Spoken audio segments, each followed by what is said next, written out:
So, Higher Maths, Unit 2 Practice Assessment, NAB if you will, Outcome 2, all on integration. Now, this is quite a big outcome. There are 14 marks here, and in order to pass this outcome, you need to get 10 out of those 14 marks. There are 3 questions. There'll be numbers 3, 4 and 5. The first one, number 3, is quite a short question. It's just on the process of integration. And it's worth 3 marks. Now, the process of integration is just the reverse of differentiation. Whatever you did to differentiate an expression, integration would involve the reversal of that process. And it'll be a fairly trivial one you'll get here. The one you'll get for question 3 will simply be to integrate, no limits, no calculations, a simple single term expression, something like some number over some power of x, like that for instance. For 3 marks, you have to integrate that. Now, the same as with differentiation. That expression has to be in a suitable form, and that suitable form would be separate terms with the x on top in index form. So the first mark would be simply for rewriting that as 15, that's not going to change, but the x, bringing it on top, so it would be power negative 8. That would be the first mark. The second mark is for carrying out the process then, the reversal. To differentiate, you multiplied by the power, and then took 1 off the power. To differentiate, whatever the power was, you multiplied by the power and then took 1 off the power. To integrate will be the reversal of that then. It would be to put 1 back onto the power and then divide by that power. So here, add 1 to the power. So that'll be negative 7. Being careful because all the ones that you get will be of this form. Some nice number over x to some power, so it's always going to be negative. Adding 1 to that will lift it up. So that'll lift up to negative 7, add 1 to the power. Then divide by that new power will be 15 divided by negative 7. Now, that term can be tidied up. I'll just put that's your second mark. But as far as the NAB's concerned, it's sufficient to leave it like that. But the third mark is very easy. It's just for saying plus c. There could have been some constant there where if you were to differentiate it, it would disappear, so you'd have no knowledge of it. So when you're integrating, there could have been some constant to start with that you'll have to pop back in, and that's the third mark. Fairly straightforward. Finish that off if you like, but there's no further marks for that. You could rewrite that as negative 15 over 7x to the 7 plus c. Or even neater, you could say c minus, just to cap off that negative at that subtract at the front. But that part isn't needed. Those are the 3 marks there. We'll just take that away so it doesn't distract you. So number 4 then is using integration to find the area under a curve. Or rather than under a curve, between the curve and the x-axis. Find area between a curve and the x-axis. Now this one is going to be worth 5 marks. So as an example, if I had some curve, and as far as this NAB's concerned, all the curves will be of this form. They'll all pass through the origin, and then you'll be finding the area between the curve and the x-axis from the origin to some other point on it. So in this case, I'm going to take it as far as 2 for the x coordinates. What's the area enclosed between the curve and the x-axis? Now the area is given by integrating this curve from 0 to 2. What really happens is you split it into lots of areas. I'll take a sample area there. Just pretend if that's thin enough it would be like a rectangle. It's got a certain width, so I'll call that delta x from the difference in the x coordinates, and even though the heights are slightly different either side, I'll just say it's got a certain height. And of course the height of that point is going to be given by the equation itself. So I'll just call that y just now. And the way you would find that area would be just to add up all these little rectangles, length times breadth, height times width, adding them all up, starting at x is 0 until you get to x equals 2, however many it took. Now, the proper symbol for that is sigma, the sum of. However, that's rough and ready because they are not exact rectangles. If you shrink that all the way down until that becomes infinitesimally thin little rectangle, then the integral then would become, the sum would become, and that's the letter S, that's exactly what it stands for, the sum of all these little thin areas of height times width, starting wherever you want to start and finishing at the end. Now for this example, I'm going to use the formula for the y coordinates, y equals, in the form that you will get in the NABs, because all of the variants of the NABs will have an expression that's factorised, just to annoy you a little bit. So instead of having this in the fully expanded form, I'll say the equation of that cubic, x times x squared, is this. So what's the area contained between this curve and the x-axis from 0 to 2? Well, the 5 marks are found this way. First of all, showing that you need to integrate, strictly speaking, is the first mark, but you'd have to do more than that to get that mark for integrate. Where you go? Well, it's the integral from 0 to 2, put the limits in, it's the integral from 0 to 2 of this expression, but of that expression multiplied out into a form suitable for integration. So I'll be writing down x cubed minus 2x squared plus 3x rather than the factorised form. Now that's worth the first 2 marks. The first mark for showing that you're going to integrate, but it's not sufficient just to put the integral sign on its own, and the second mark for having a suitable expression to integrate and the limits. So there's the first 2 marks out of the 5.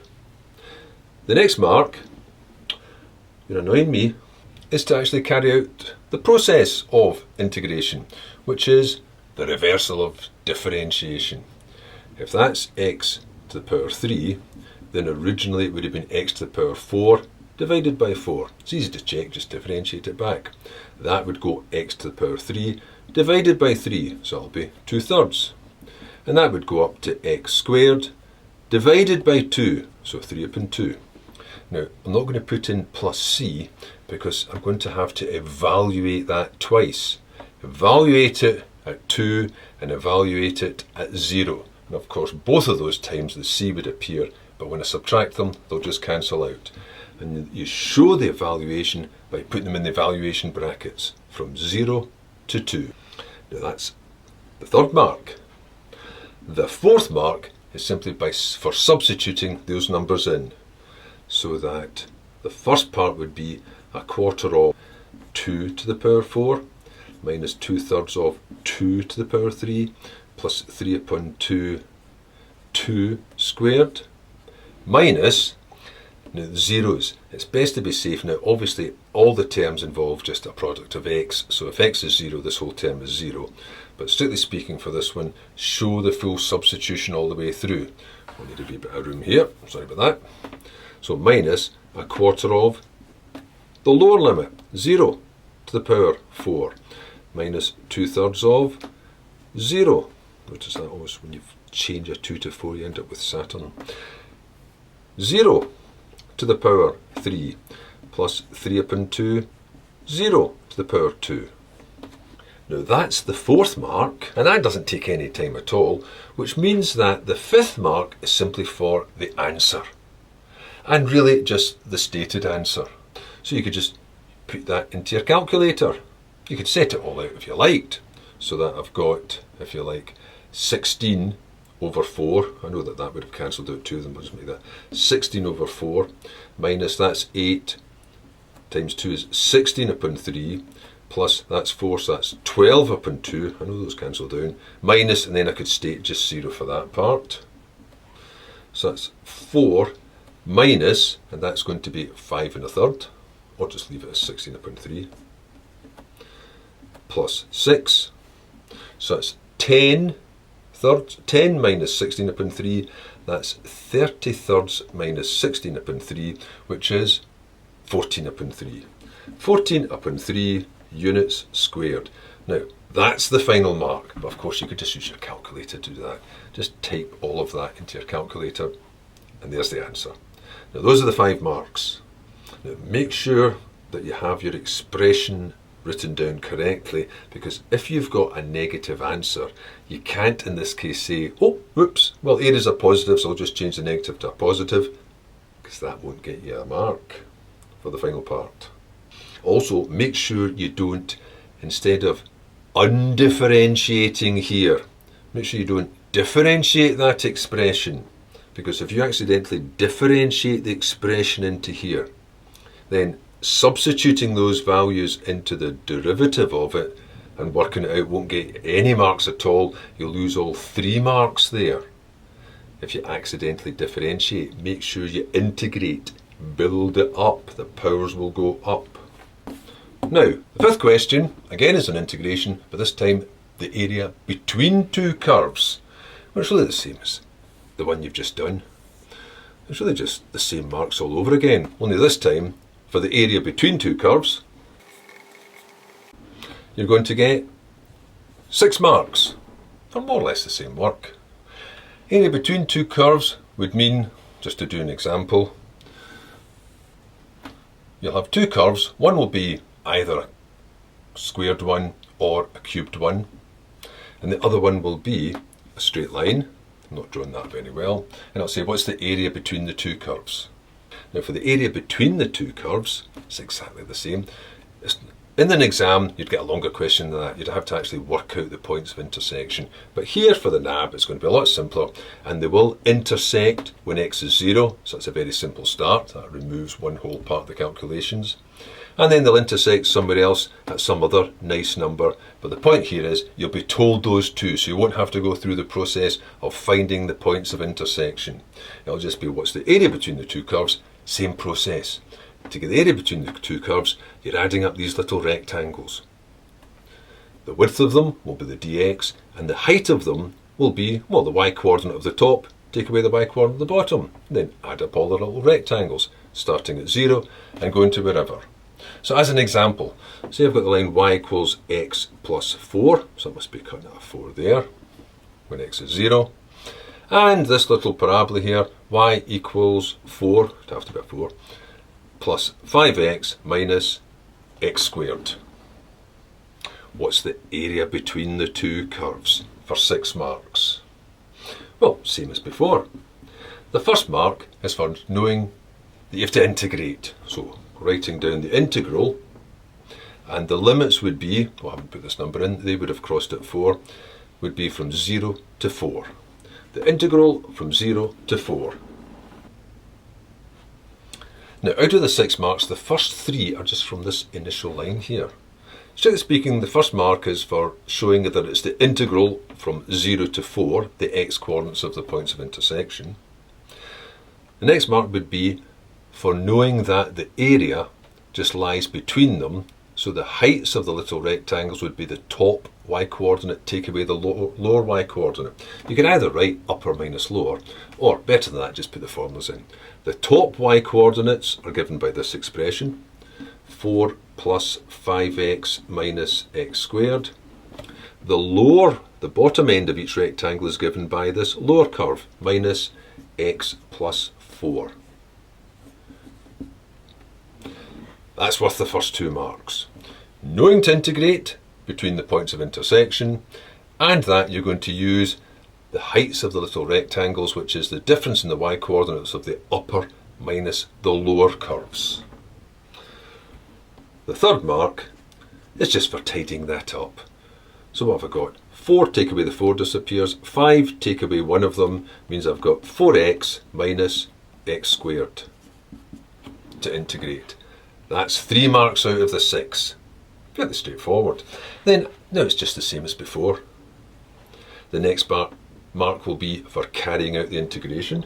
Oh, maybe at this point I could say, this mark here, which I've got for tidying it up, would effectively be the same as just the mark you would get removing the brackets but not actually putting the terms together. But that would just be daft because you're giving yourself more terms to work with. But if you did write 4 plus 5x minus x squared minus x minus 4 and left it like that and then integrated all 5 terms and evaluated all 5 terms, you would still get the marks. You don't want to do that. Tidy it up. There's only 2 terms here. Now, the next mark's for actually carrying out the process. Add 1 to the power, goes up to 2. Divided by that power, well, 2 into 4 goes 2. Sure, it's 4 upon 2 if you like, but you might as well tidy it up. Add 1 to the power, goes up to 3. Divide by that, so that'll be 1/3. And that has to be evaluated from 0 to 4. There's your 4th mark.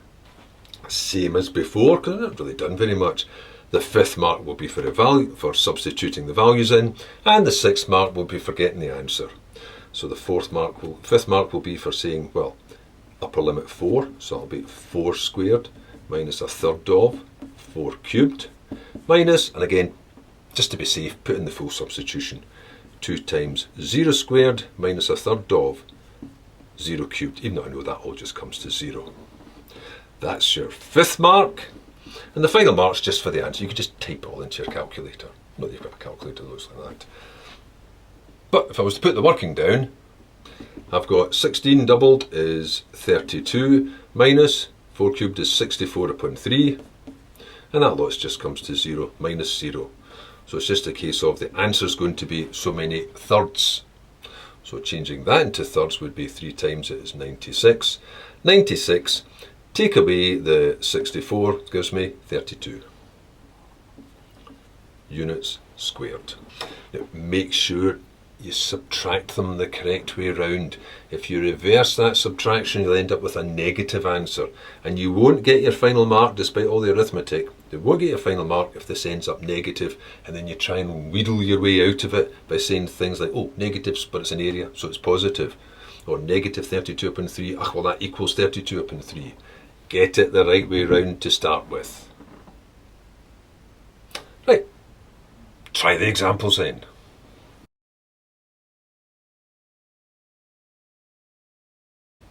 So for the first one, for these 3 marks, step 1, write it into a suitable form. So take that x to the 5 up to the top as x to the negative 5. There's your first mark. For the next mark, carry out the process of integration, which is add 1 to the power. Adding 1 to negative 5 lifts it up to negative 4. So I'll then divide by that negative 4. That's the second mark. And finally, plus some constant of integration it's called. And there's your 3 marks out of 3. Now if you make a mistake by saying something like 1 onto that becomes something like negative 6 and making that a negative 6 instead, you have shown that you've tried to integrate and you've just made a mistake. You've showed you've tried to integrate by the fact you've divided. And if that's the case, the plus C will be a wee free bonus mark for you. However, if you differentiate that instead, obviously you won't get that mark, but neither will you get the mark for plus C because you've not shown an attempt at integration. But just make sure you get that correct. Adding 1 to a negative power, and they're all going to be negative powers, lifts it up so it's going to be less negative. And then divide by whatever number that is. And there's no need to tidy that up any further.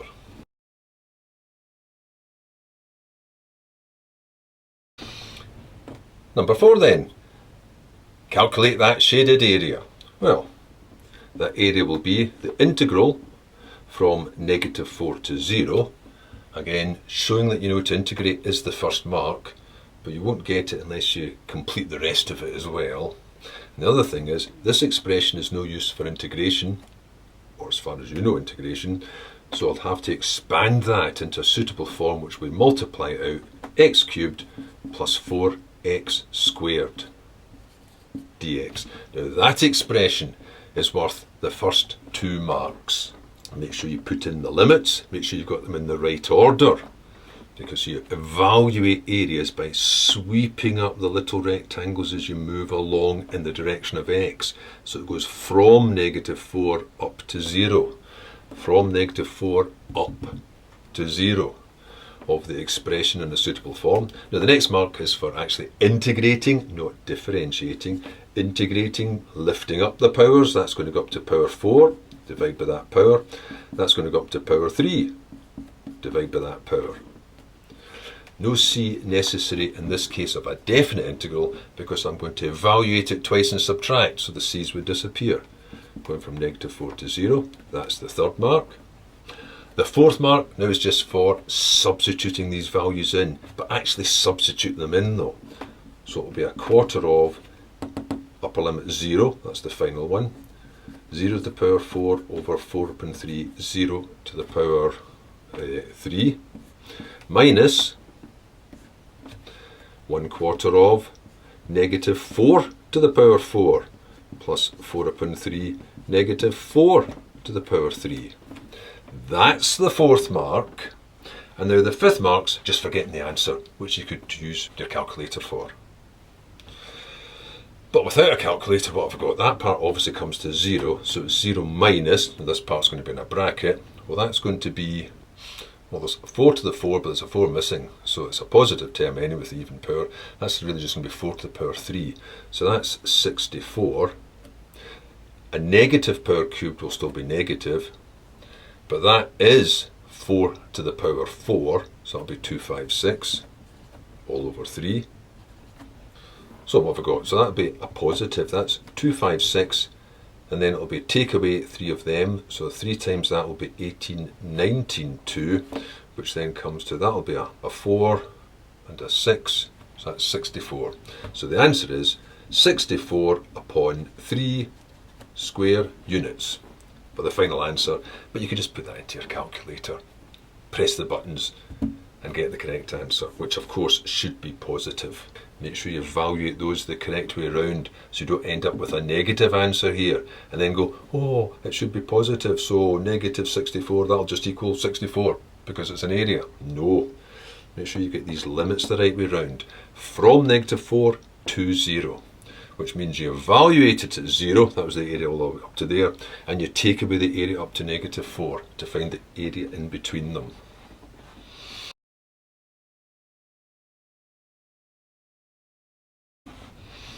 So number 5 then, for 6 marks this time, essentially the same again. What is this shaded area in here? What's the area between the two curves?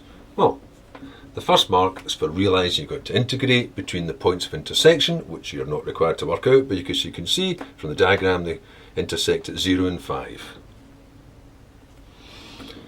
The next mark is for realising that the heights of each of these little rectangles is made from the y-coordinate of the top, take away the y-coordinate of the bottom to give that distance between them. So it's the top equation minus the bottom equation. In this case, the top equation is y is given by x plus 5. So I've got x plus 5 for the top y-coordinates, and I've got x squared, etc., x squared minus 4x plus 5 for the lower y-coordinates. So that gives me the heights, and dx is the width. Those are the first 2 marks. And the third mark's just for tidying that up, which you should do. Don't just take away the bracket, but remember, of course, that that part should be in a bracket. Don't just put subtract, and then the lower one's made up of 3 terms, and you haven't got any brackets there. In which case the only correct part is this one, and they've got the wrong sign. If you did do that, you would lose 1 mark because the rest of the marks are still available to you afterwards. But no, it's top take away bottom. So it's this take away each of the terms there. So there's an x take away a negative, there's a 5x. The 5 take away the 5 goes. So what we've got altogether then is a 5x, x take away -4, that's 5x, minus an x squared dx. That's your third mark. Fourth mark, carry out the integration. Add 1 to the power, divide by that new power, so 5 upon 2. Add 1 to the power, 2 goes up to 3, divide by that 3. And evaluate it from 0 to 5. So I want the area up to 5, take away the area just up to 0 to get the area between them. Put in the substitution. Oh, sorry, that's your next mark. That's 5 marks, 4 marks so far. So it's 5 upon 2 of, make sure you get these the right way round. There's no point having got those the right way round if you put your limits in the wrong way round. Because what you don't want to do is end up with a negative answer. If you've ended up with a negative answer, you've put one of them the wrong way round. You've either put those two the wrong way round, you haven't got the upper minus the lower, or you've evaluated your limits the wrong way round. So it's 5 that you work out first, and you take away the little bit you don't want. So 5 squared minus a third of 5 cubed, minus, even though you know that those terms are just factors with x in it, that it will disappear, put them in. 5 upon 2 times 0 squared minus 1/3 of 0 cubed. Now, obviously that part now I can say comes to 0, but that's worth 1 mark, so there's 5 marks so far. Now the last mark's just for evaluating it. Well, you could just press the buttons in your calculator and that would be it done. But without using a calculator, what have I got? I've got 5 times 5 squared, 5 times 125 is 125 upon 2 minus 1, there's another 125 there, upon 3 minus the 0. And then for that part there, 125 is a common factor, and I've got a half take away a third, which I know is a sixth. Noting, and that's the final answer, that's a positive amount, and it should be a positive amount if you've made sure of these two things. Upper take away lower, and evaluate it at the upper limit minus evaluate it at the lower limit. If you do that, you'll get 6 out of 6 there, plus all the rest of it gives you your 14 out of 14.